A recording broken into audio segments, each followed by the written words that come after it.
Hi everyone, and a warm welcome to our live Q&A. This is for new students interested in postgraduate studies within the School of Social and Political Sciences, otherwise known as SPS. I'm Lindsay Crawford, and I'm the Student Experience Manager at the School of Social and Political Sciences here at the University of Glasgow, and I'm delighted to welcome you to this live session. I know we have students tuning in from across the world, so it's great you're able to join us today. And remember to let us know in the chat where you're tuning in from.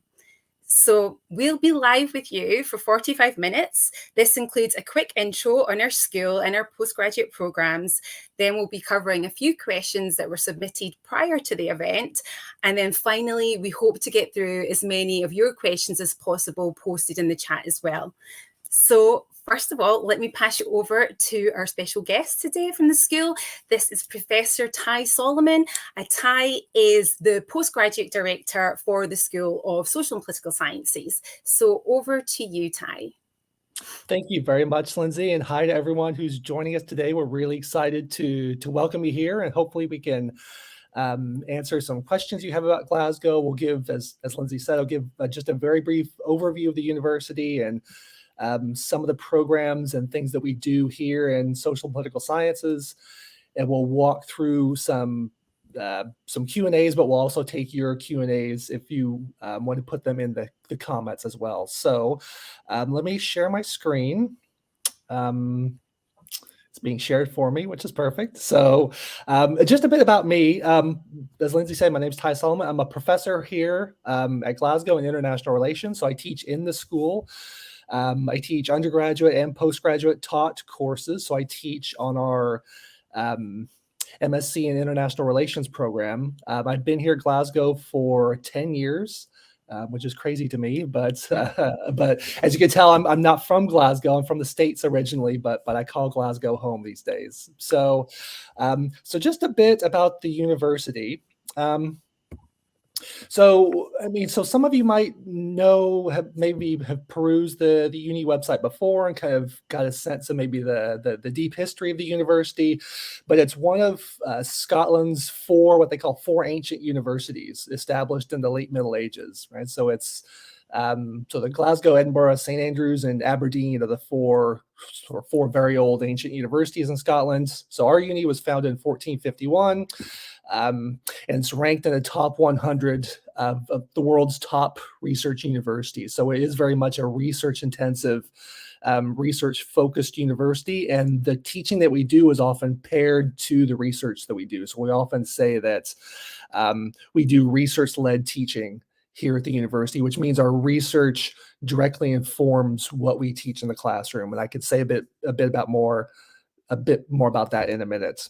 So we're ranked 13th in the world in the US World Sustainability Rankings and the Times Higher Education Impact Rankings. And what those are is that there's a sort of overall university rankings, but there's also world rankings on different aspects of being a university. And Glasgow ranks very highly on many of these other different rankings, such as sustainability and research impact and whatnot. Glasgow is a member of what's here in the UK called the Russell Group, kind of cluster of research intensive universities. And so being from the US, I sort of, if I don't know if there's any Americans in here, but the Russell Group is sort of the Ivy League of the UK. So sort of the top research universities in the UK, and Glasgow is a core member of that group. And that's partly evidenced by the fact that we have quite a number of Nobel laureates that have worked at the university. So it's quite an illustrious history that the university has. And so it's very old, but we're quite cutting edge in what we do as well. So he's doing a bit more from the university into our school. So the university is made up of 3 or 4 colleges, and within each college there's a number of schools. And so I think there's about 20-something schools across the university. So it's quite a big university as well. But our school is made up of 5 different we call them subject areas here, but elsewhere they would call them departments, right? So we have politics and international relations as one department, which is the department where I teach. We have Central and East European studies. We have economic and social history. We have urban studies, and we have sociology. And so within each of those departments, we have various sort of research clusters and specialization areas, which I'll talk a bit more about in the next slide or 2 slides in. So for example, in politics and IR, as we call it in the business, we have focuses in, especially at the PGT level, we have master's degrees in human rights, China studies, and political communication. Right? So those are 3 areas that we specialize in at the PGT level specifically. And the other subjects in the school also have various specializations at the postgraduate level that they teach in. So for example, sociology has an MSc in sociology, but also in global health. They do an MSc in migration studies, which some of you might be interested in. They have a couple of degrees, postgraduate degrees in media studies and journalism. So within each of these departments, there's various kind of research clusters which correspond to many of the PGT postgraduate taught programs that we do. So realize I'm breezing quite quickly through all this. So if you guys have any questions, feel free to put them in the comments. I'd be happy to tackle them once I'm done giving the overview. So here in our school, we're in the social sciences, and what that means is that we try to use the research that we do to address contemporary challenges and issues, right? So a lot of the research that we do is quite timely, and that's just because our staff members, researchers, and teachers like myself are interested in the issues of the day, right? So we do research on migration and war and the Middle East and global pandemics, and so one of the strengths I think of our school is that we are quite cutting edge and topical and timely in the work that we do. So I've listed here, these are just a few of the titles of major research projects that are currently ongoing or have just finished up within the school, kind of across our different department areas. And so one by one of my colleagues in politics, it's called Democracy Under Threat and How Education Can Save It. It's kind of about kind of populist challenges to democracy across a number of countries. Another project was Gender and the Populist Right in Europe. So again, you can see, again, very much a focus on populism in politics, which has been quite a thing since the rise of Trump and Brexit here in the UK. Another project that I think is still currently ongoing is called Living Together Under Brexit, about migrant encounters here in Glasgow and in Scotland. We've got other very, very different projects, some on military exercises and strategy in wartime. And I found a project on football fans and betting, interventions to reduce gambling, which was housed in sociology. So you can see just from these few, and these were projects that got sort of big grants for our researchers to go out in the field and do work. So you can see there's quite a range of projects that we do here in the social sciences. Social science is quite a broad field, which is why we have 5 different departments covering the range of what social sciences can study. And the social sciences, just broadly, I mean, just to, I guess, state the obvious, is the study of people, right? So we're not studying particles and quantum physics or geology like they do over in the hard sciences. We're studying people and the complexities of how people relate and live together, whether that's from a political angle, from an economic and social history angle, whether it's focused on a specific region, such as Central and East European studies, or whether it's from a sociological angle. That's kind of broadly what we do. So just a bit more about rankings on this other slide. So the rankings I mentioned before were kind of university-wide rankings. So these rankings are for our school specifically. So you can see that different departments within our school are the top in the UK, right? So just recently, sociology is ranked 4th in the UK for actually the newest 2024 rankings rank sociology and politics both top departments in the UK. And the politics, we're quite chuffed that we just ranked 5th in UK in the most recent Guardian guide. So I think the top 4 above us were probably Oxford, Cambridge, maybe LSE or St Andrews than us. So we're quite happy about how we're jumping up in the rankings. But the rest of our other subjects always do quite well in the rankings also. So, and these rankings are based on different research criteria, different teaching criteria, and so I think these are indicative of how well we do at both teaching and research. So both sides of what it means to be a university. So,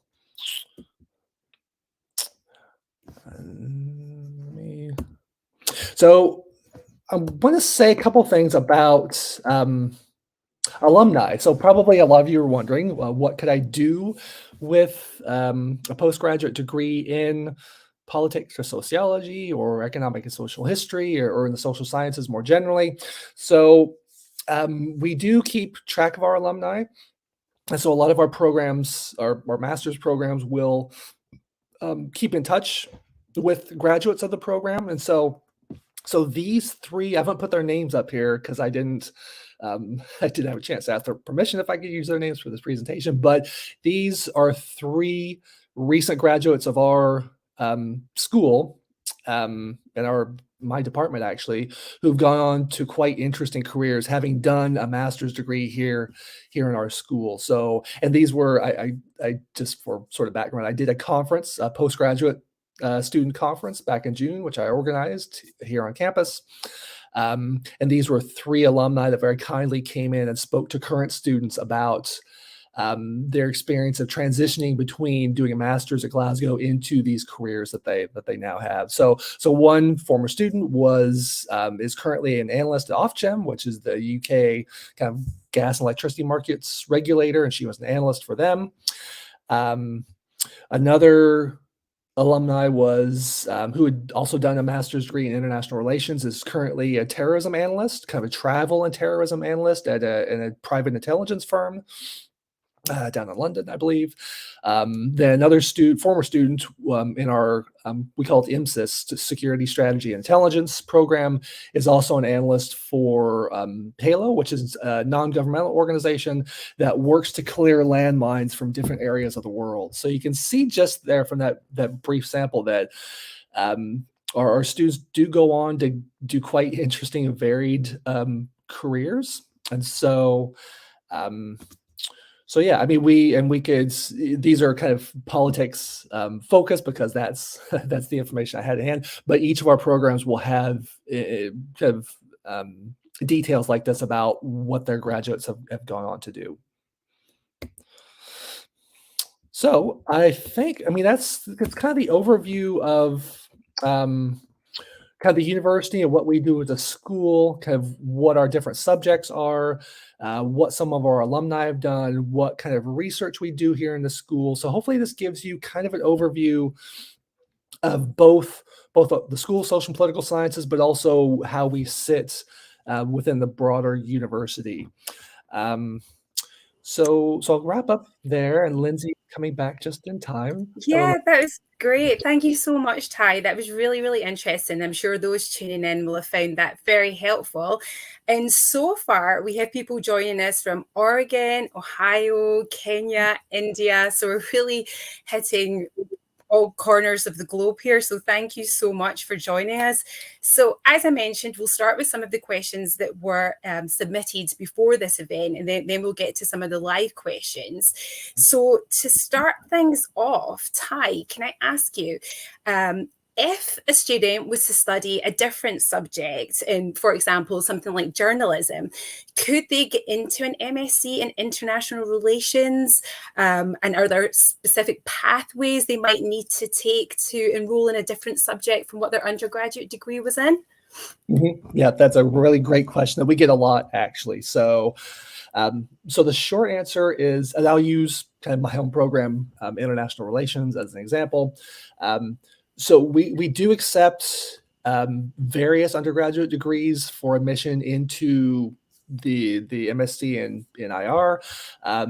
So the kind of the formal, if you look on the website, I've dug it up for you here. If you look at the formal kind of websites, kind of what it says, to be admitted to the MSc in IR, you need a 2:1 honors degree, 2:1 being the kind of the UK ranking of the degree, in politics, law, or related social science subjects. So we will consider, the website says, applications from graduates in other fields. We will also take relevant work experience into account. So what that means in practice is that in general, I can say that we do accept a variety of undergraduate degrees into the IR program, and I know the other programs in our school do as well. So just for example, the course that I have taught at the postgraduate level is a class called Foreign Policy Analysis. And in that class, I've had students from politics and IR, obviously, but also sociology, geography, history, various other social sciences. So journalism, we get some journalism students sometimes, or students who did journalism as their undergrad. So yeah, it is very possible, and we do accept a number of students every year with non, say, politics or IR degrees. So, but that said, that's sort of the general trend. I mean, each case will be specific. So as you know, it's not just your undergraduate degree that's is part of it counts for admission. There's a range of other things, of course. So I mean, admissions will put all these things together and weigh them with a view towards your whole application when making a decision. But the short answer, I'm not very good at short answers, as you can see. But the short answer is yes, we do accept different undergraduate degrees for the degree that you're applying for. Thank you. Thanks, Ty. And the bottom of the screen, you'll see there's a web address for information in our postgraduate studies. So please visit that for more information. Each of our programs have their own program page, which goes into a lot more information on that specific program, what it entails, things about entry requirements, what you'd studied previously. So lots more information there. So thank you, Ty. So we'll as we were talking about international relations, we'll just stick to that because we've had another question come into the live chat. And it's specifically about international relations, but this can also, this will also be relevant to a couple of our other programs. But Ty, are you able to tell us the difference between an MSc and an MRes? Yeah, that's a good question, and one that's not immediately clear from the website, I gather. So I know that other parts of the world don't really have MS or MRes degrees, right? So yeah, the main difference between an MSc and an MRes is that an MSc, most of your time is spent taking courses, whereas an MRes is a master's in research, right? So most of your time is spent working on a research project in an MRes, right? So and you wouldn't be taking near as many courses on an MRes. You would instead be working on whatever research project you were admitted to work on, right? So often an MRes is a degree that people enroll in with a view towards going on for a PhD, right? So you can do a PhD with an MSc as well. Many people do, but people who are set on doing sort of research careers, such as going into academia or other kinds of research careers, often do an MRes. So hopefully that clarifies a little bit the differences between the two. Thank you, Ty. So this was one of our questions that was submitted prior to the event, and you've kind of touched on this in your presentation, and this will be something that's so relevant to people that are thinking of studying with us in SPS. But what are the career prospects like for social and political sciences postgraduate students? Now, I know we have we have such a big school, we have such a broad range of programs, but are you able to give us a bit of an overview on types of careers that our graduates go into, Ty? I absolutely can, Lindsay. That's a great question. I know it's a question many, if not all of you, will rightly have. So what could I do with a degree in social sciences from Glasgow? So I will say that first, as a caveat, some of our programs are quite, well, number one, our postgraduate degrees that we offer provide a really excellent foundation for lots of different kinds of careers, which is sort of the nature of social science degrees, which I'll elaborate on. But I will say some of our programs are quite specific in the kinds of training that they offer. So here I'm thinking of, we have some real estate focused master's programs in urban studies, for example. So those are quite specific for people going into that specific field and real estate related jobs. But a lot of our other degrees are quite varied in terms of what students go on to do with them, right? So I've actually pulled up a number of examples from some of our different degrees to give you a sense of just how wide-ranging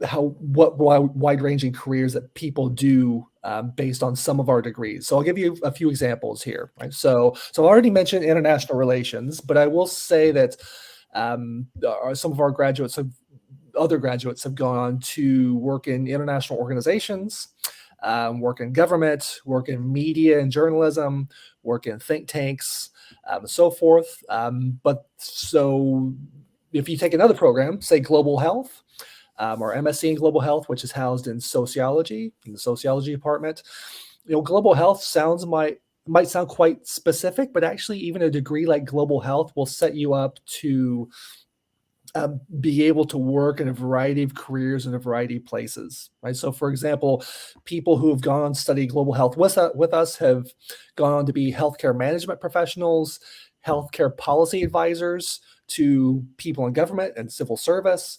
People have gone on to be registered nurses, having done an MSc in global health.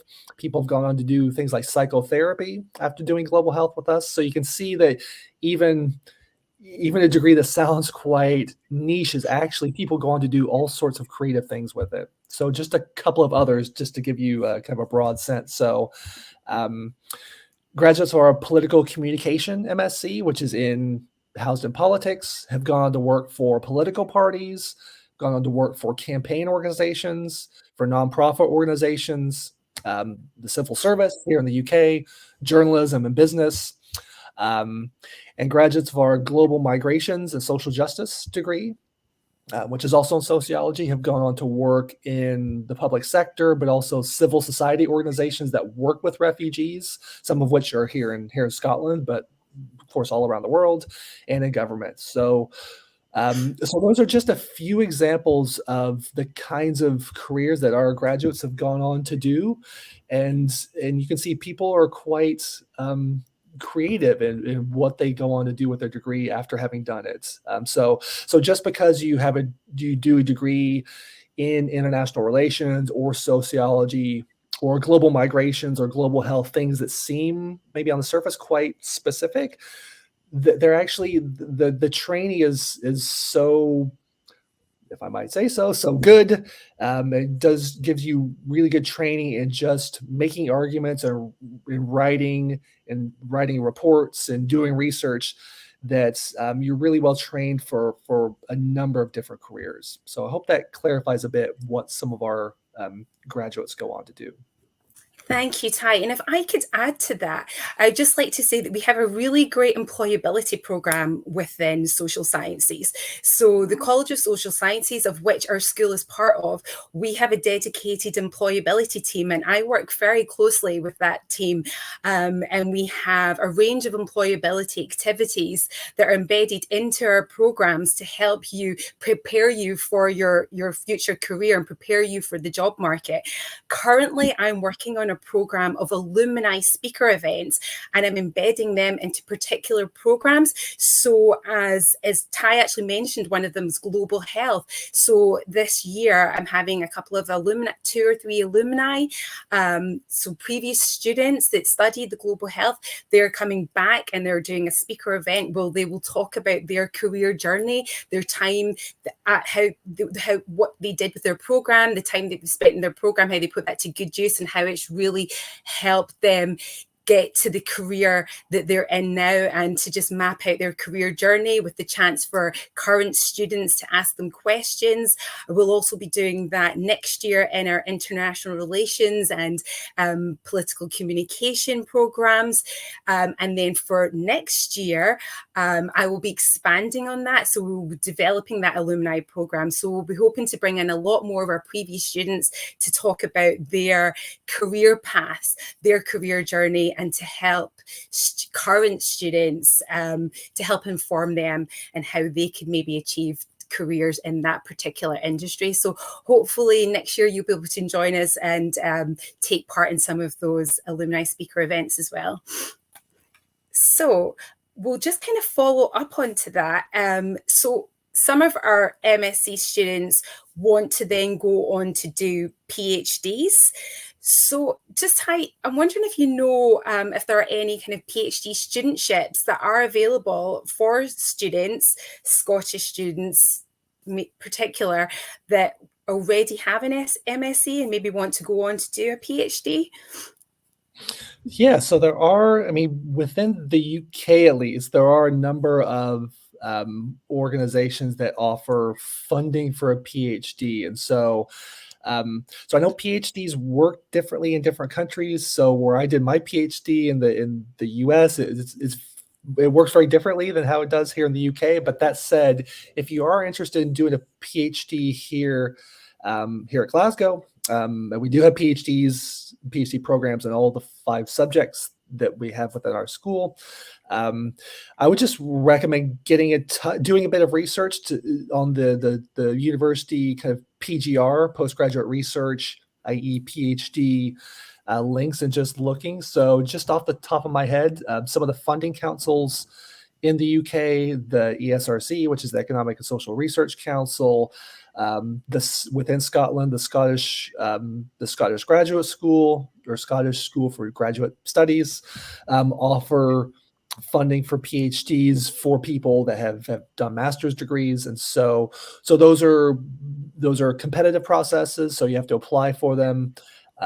You have to, in the UK, you have to apply with a project kind of outlined and laid out. But there are set processes for those, and there is money available for people to do PhDs after having done a master's. Every year we bring in several PhD students into my department, politics and IR, that get these funding programs. Some of whom do a master's with us, and they decide to stay on with us to do a PhD. So that funding is out there. So yeah, and there's more information kind of available on the uni website for you to look up. So I hope that kind of gives a broad view, Lindsay, of what the funding situation sort of is. Yeah, that's great. Thanks, Ty. And as you said, there's lots of information available on our university websites, on the College of Social Sciences. They have specific websites for postgraduate research students and those thinking of doing a PhD. So lots of information there. So definitely recommend you go and take a look if you're interested in doing a PhD after completing your master's. So just before we go on to the rest of our pre-submitted questions, there's just been a question there about how long it takes to get a reply after submitting an application. So the university does aim for 28 days, but Ty, I wonder maybe if you could just give an overview of the kind of application process for students. Is this for a master's or for a PhD? Yeah, master students, right. Yeah. So I'm going to shamefully confess a bit of ignorance here, because we're not kind of directly involved in admissions kind of at the department level. So I would maybe gently refer that question to admissions, but I know that they do try to aim for a quick turnaround time, so they're not leaving you hanging for months and months at a time. Right. So, and part of the reason for that, just as sort of a peek behind the curtains, is that we need to have a sense of how many students we're going to be teaching the following year. So we try to get those numbers firmed up as much we can for our kind of internal planning purposes. So, so yeah, I might refer you to admissions for kind of a more specific answer to that. That's great. Thank you, Ty. Sorry for putting you on the spot there. And then just on the bottom of the screen there, there's information about the kind of admissions procedure. And on the specific program pages that I mentioned earlier, there's information about the whole application process there too. So lots of information. So to go back to our pre-submitted questions, Ty, we had one that asks about what kind of support does the school provide to students throughout the academic year? So are you able to give a kind of update on that? Mm-hmm. Yep, definitely. So the bottom line is the university has lots of support for you guys to help you in your studies while you're here. And so I'll just go through a couple of examples of the kinds of things kind of both within our school, but what kind of around the university that are resources for you to take advantage of while you're here. So one of the main ones is what's called the Student Learning Development Service, SLD, and that's one of the main offices within the university that offers kind of targeted supports to both undergraduate and graduate students, but they have targeted support specifically for postgraduate students, right? So they've got a devoted, effective learning advisor within SLD, and he has a team of graduate assistants that offer advice on a range of learning tasks and issues that you'll be doing, such as, in your classes, you'll be writing a lot of essays. And so you'll be thinking about how to write and structure arguments, how to plan your written work, such as essays or other types of assessments, how to do research and using sources, editing your work. And so, you'll be learning research within your courses, but the SLD and the effective learning advisor and his team are there kind of outside of your subjects to help you work on these various sort of writing skills, right? So I've actually just yesterday had a look, and they put on courses throughout the semester for students to take. And just yesterday I looked to see what mini courses they've got going on for students. And they've got scheduled this semester a number of courses on essay writing, using sources, building arguments, referencing your sources, and so on. So there's a lot there that they do to help you support your academic writing. But there's also a range of other sources that we have. So within the school, within the college, but within the school, is the English for Academic Study program for students whose first language is not English. There's the disability service within, it's kind of the university-wide disability service, but it's there to support you should you need it and want to seek out their services. There's the counseling and psychological service that offers counseling sessions on campus that you can make an appointment with them. There's the career service, which Lindsay mentioned. I think you might hear about earlier, but the career service is fantastic in helping students to prepare for their career as they start to exit out of their degree. They help you with building your resume or your CV. They do mock job interviews. They hold job fairs on campus. So it's just a kind of a range of things, a few examples of the kinds of support that we offer here at the universities. There's more, but I don't want to take up too much time. But hopefully that'll give you a sense of the kind of well-rounded approach we take to supporting students, both in your academic writing and the stuff you're actually be doing in your courses, but also taking a more rounded view of your journey while you're here in terms of having a counseling service, having disability service, having the careers service there to help you as well. So hopefully, Lindsay, that's kind of a quick overview of the kinds of support that are here for students. Yeah, that's great. Thank you, Ty. And just to quickly add to that, within the college, we also have student support officers. So they're able to help with non-academic matters. So maybe if you're feeling lonely here, you're maybe struggling to make friends, you're feeling a bit isolated, that's, you can go talk to them.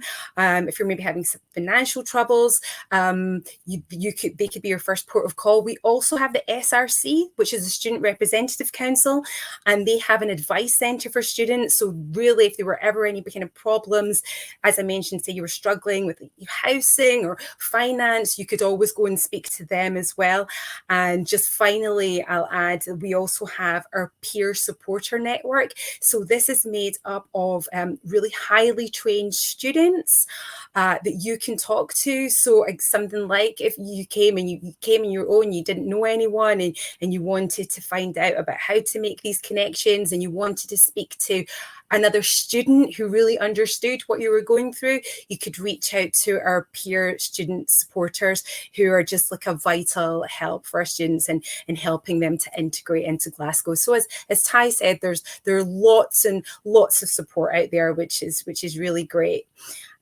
So I can see that our next question is actually about school community, which is fantastic, as this is actually my field of expertise. So I'm happy to kind of kick this one off, and then Ty can add to it if he wants to.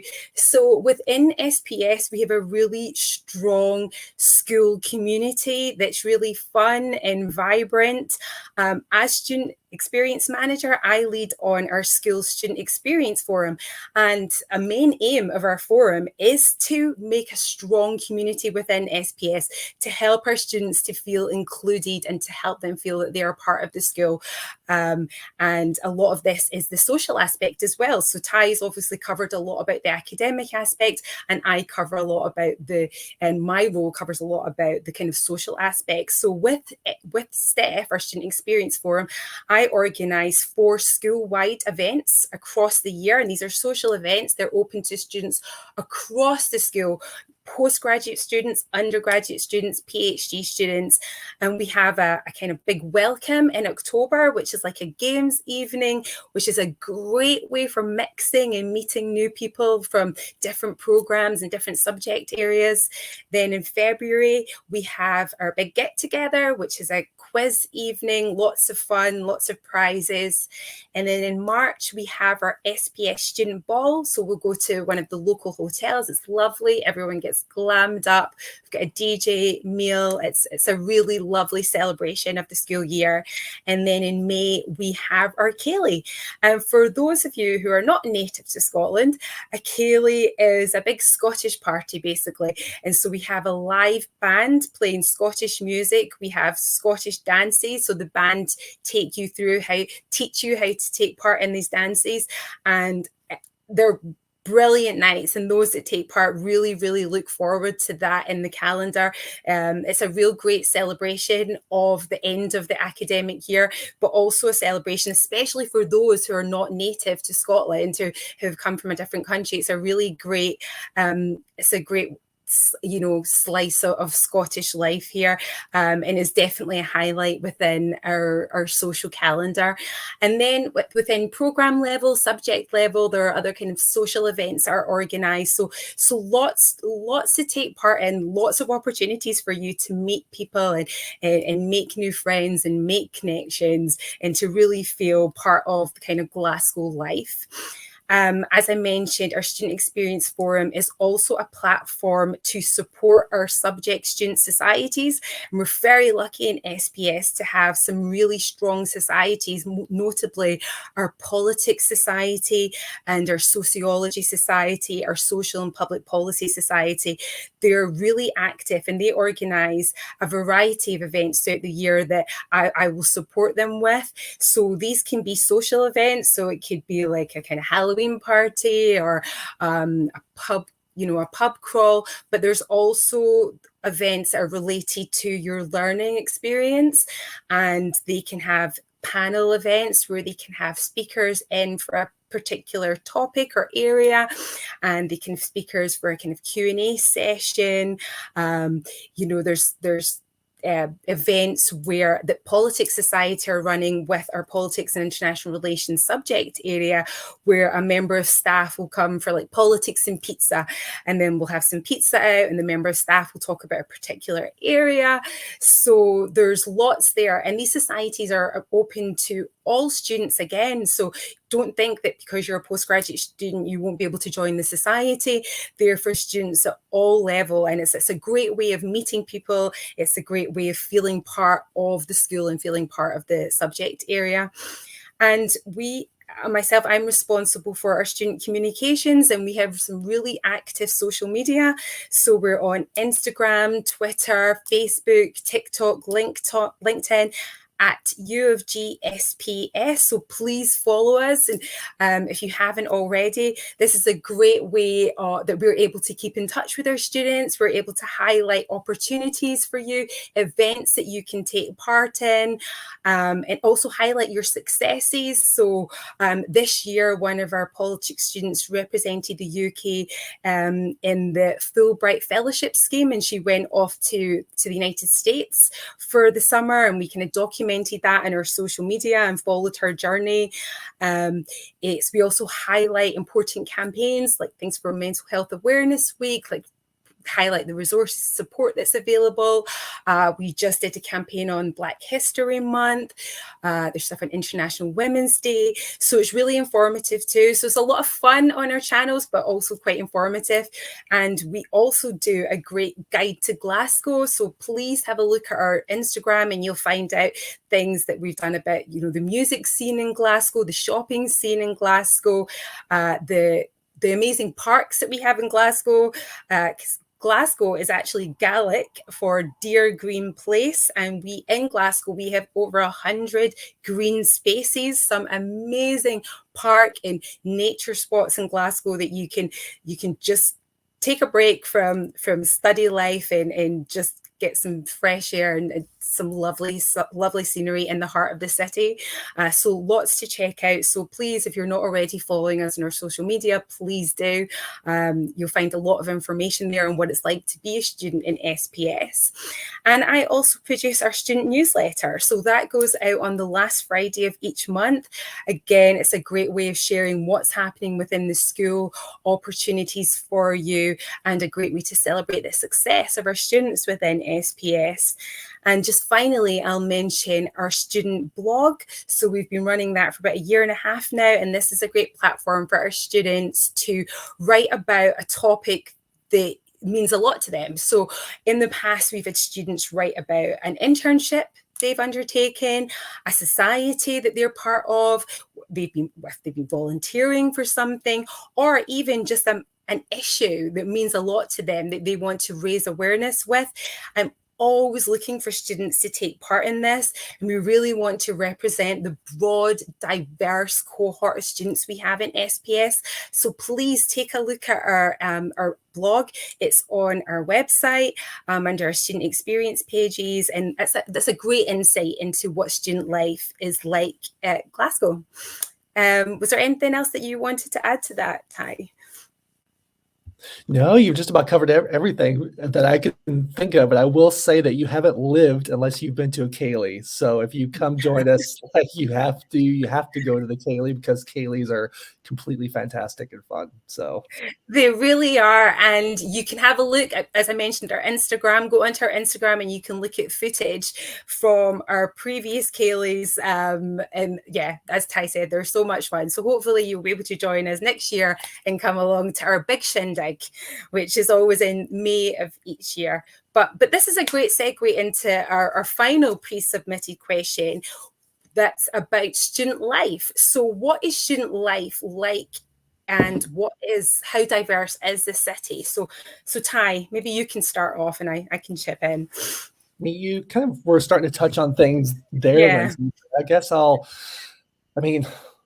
don't know if a middle-aged academic is the first person to ask about student life, but I do live in Glasgow.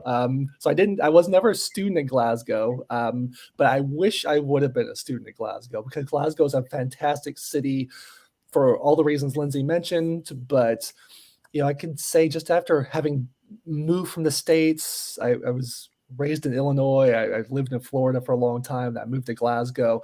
Glasgow's a fantastic city. And of all the places I've lived, probably my favorite city that I've ever lived in, just because it is really diverse. And I mean, the thing I sometimes tell people is that it's a big city and has all the big city stuff, but it's not so big that you can't get out of it if you don't want to. So, I mean, Glasgow's got, as Lindsay said, music is very famous for all types of music.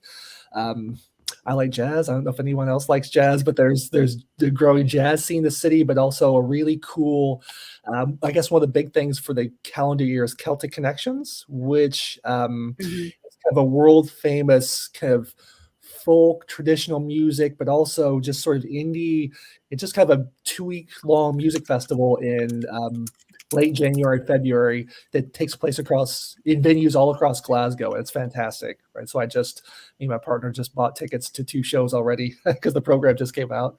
But Scotland's also great for the outdoors. So I don't know if there's any kind of keen hikers or people who like the outdoors here, but Glasgow is great because the Highlands sort of stretch down to Glasgow, and within 45 minutes or an hour, you can be up at Loch Lomond, which is one of Scotland's national parks, and 2 hours from Glasgow, you're way up in the Scottish Highlands and the mountains.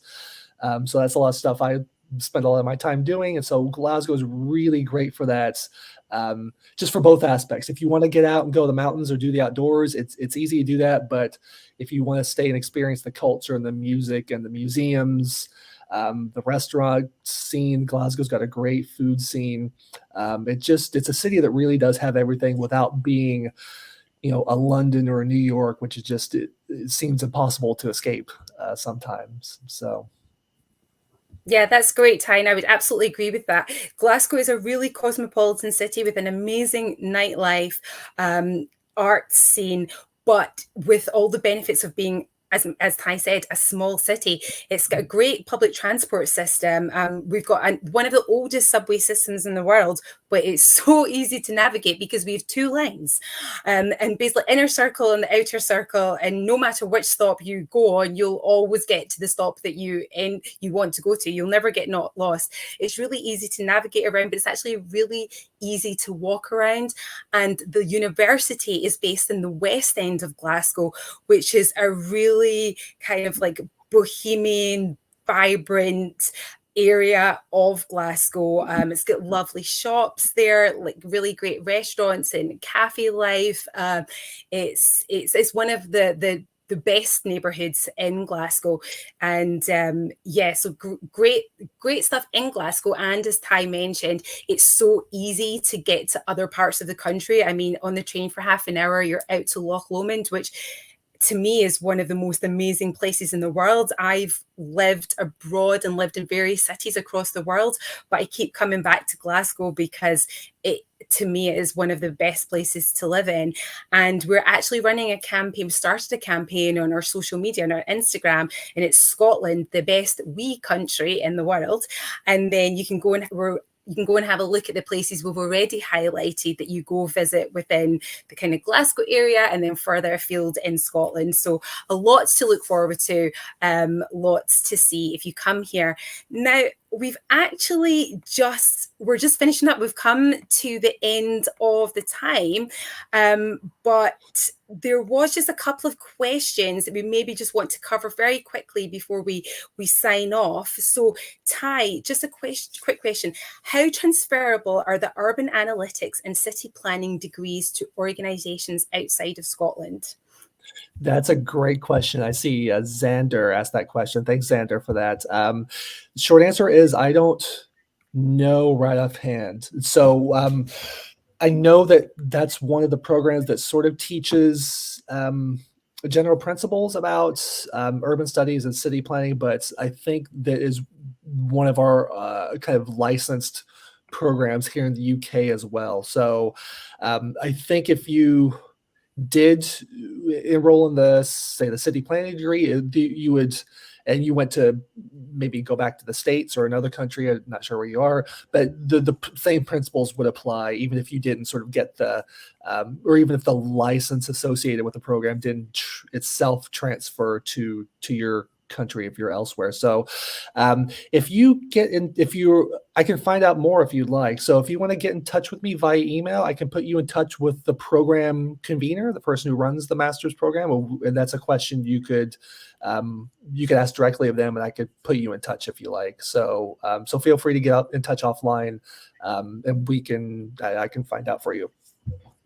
Thank you, Ty. And just very quickly, our last question, we had one about the expectations for part-time students. Are you able to give an indication of what the timetable would look like and how many hours a week the students would have in a part-time basis? Yeah, right offhand, I'm not sure. I know we do have part-time students. Most of our students are full-time, so I'm a bit more familiar with what those students' timetables and sort of daily and weekly schedules look like, but we do have part-time students. It would depend on a couple things. It depends on how many credits you could take per semester, right? So it would depend on when you could fit in your required courses, because every program has a couple of courses that everyone in the program has to take.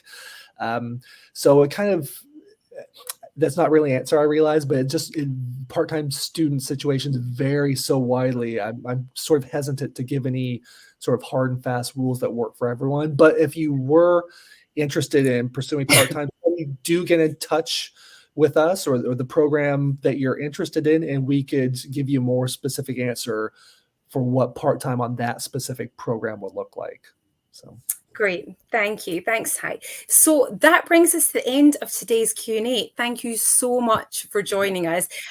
We do hope that you've found this useful. So the recording for today will be available here if you want to watch anything back.